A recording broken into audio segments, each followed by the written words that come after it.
Well,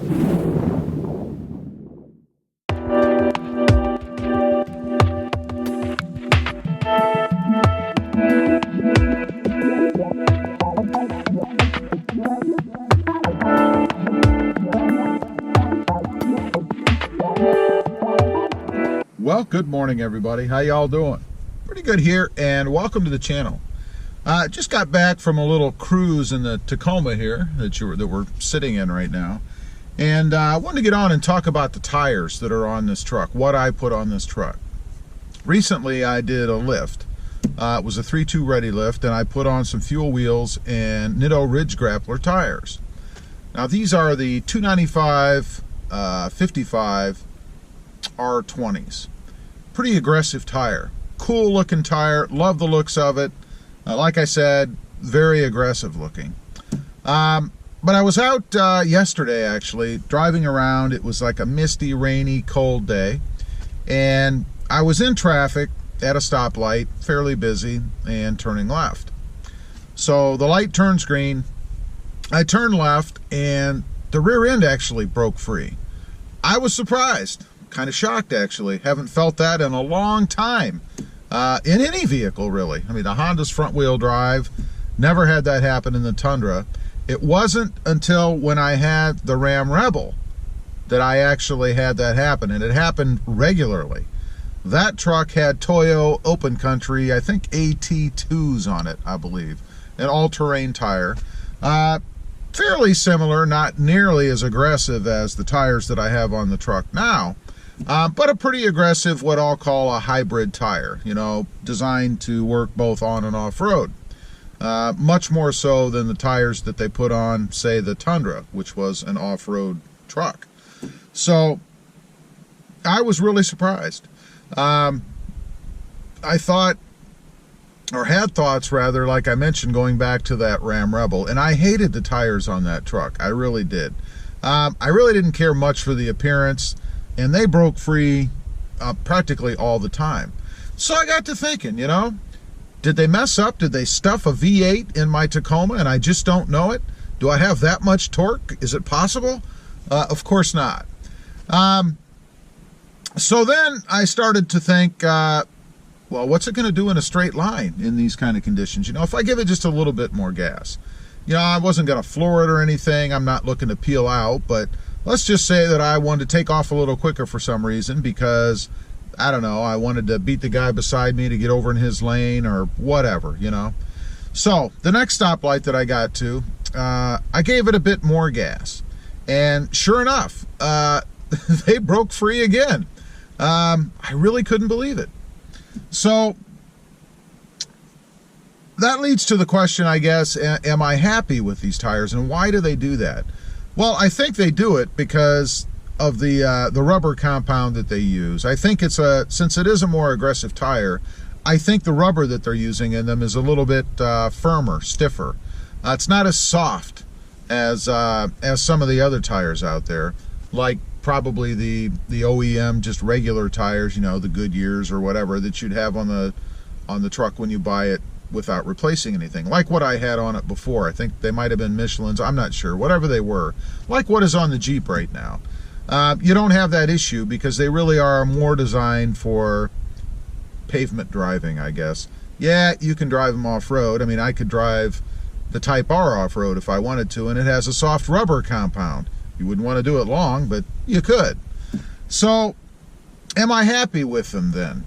You know, I've mentioned specifically when I had that Ram Rebel way back how much I hated those tires because I would pull in my driveway and they would lose traction just on a turn. I mean, I would pull into the driveway and as I'm turning left, I would continue going straight. That's how bad they were. And that was just an asphalt driveway. And it would do it even when the driveway was dry. Didn't have to be wet. And I will say that with these tires, I hadn't noticed anything like that until the pavement was wet and the temperatures were a bit cooler. So of course the tires are going to be a bit firmer. That rubber is going to be a lot stiffer when it's colder outside, you know, until they warm up. Do I like them? Yeah, I like them. I love the tires. I love the looks of them. I love everything about them. The stance of the tire, if you will, the width of the tire. I think they look fantastic on the Toyota Tacoma. They're awesome in my opinion. But there's a few things you need to be mindful of, I guess, when you're driving with these tires. You know, if you're in a cold weather climate and it's cold outside, even if it's dry, they're probably going to break free if you give them enough gas. If it's cooler outside and damp, they're definitely going to break free. I can tell you that from, again, my own personal experience. And that's whether you're turning or whether you're taking off, heading out in a straight line. So if you're out driving around in these and you're driving in conditions, let's say you're on the freeway and you're, I don't know, getting onto the freeway, let's say, and you're on an entrance ramp and it's cooler outside and wet and you're trying to get up to speed, you need to be mindful that you probably don't want to stomp on it, because you're probably, depending on how much power you've got in the vehicle you're driving, you're probably gonna lose traction. They're probably gonna break free. And of course, the last thing that you want to happen when you're entering a freeway is that your vehicle starts to do this because the tires don't hold. So you got to be aware of that. Would I get them again?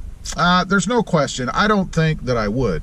I don't think that there's probably any hybrid, you know, tire out there that's not going to do that. I think that to achieve what you're looking for in that kind of a tire, that's just going to be inherent to what you get. I don't know of anything out there that would probably do any better, and I do think these are an excellent tire. Now, as far as off-roading goes, and a little disclaimer right off the bat, I haven't taken the truck off-road, unless you call pulling over to, you know, check a video or something off-road, but I haven't taken them off-road. But looking at the tires and from some of the other reports and stuff that I've seen on the web, they are excellent off-road. And I can believe that, because if you look at these tires, they're very aggressive. You know, they have an awesome tread pattern on them. They have a nice, wide, thick tread. And there's no doubt in my mind that if you're driving around in soft, muddy conditions, or even just a hard dirt, where you're obviously going to get more bite out of that tread than you would on pavement, you wouldn't have any issues. So I think off-road, they're probably excellent. And I would even say that given their design, they're probably more 60-40 favoring off-road use than on pavement use. You can use them on pavement, which of course is what I'm doing, but they probably really, given the way that they're set up and the way that they look, probably really more designed for an off-road, to be used in an off-road application, which is okay, and you should know that going in. I mean, when you buy an aggressive tire like this, you're never going to have the best of both worlds. It's always going to be a trade-off. You're going to trade off something, and that's true in any tire. You know, whether you're driving an all-season tire, you know, it's going to be okay in the bad weather, you know, snow and stuff like that, and it's going to be okay, maybe favoring a little bit better pavement driving in that case, but you're not going to have the best of both worlds. For instance, if you wanted a true winter tire, you know, in a place where you get snow and ice, you buy a winter tire. They're designed for winter. They're going to do really well in snow and ice and all that stuff, but they're not going to be as good in 85-degree sunny weather, because they're just not built for that. So just something to be mindful of if you're looking for a more aggressive tire, and I can speak specifically to the Nitto Ridge Grapplers because that's what I'm running, that you are going to lose a little bit of that grip on the open road, especially if it's wet outside, the temperatures are cool, and you're accelerating, you know, either from a stop into a turn or from a stop into a straight line, jumping off the line kind of situation, because you're trying to get into the lane next to you, let's say. As usual, appreciate you guys watching. Please give this video a big thumbs up. Click that subscribe button if you haven't before. And if you're running these tires, let me know if you've experienced the same thing. Who knows? Maybe they did stuff a V8 under this thing. I doubt it. Thanks for watching, and we'll see you next time on the web. Have a good day. Bye.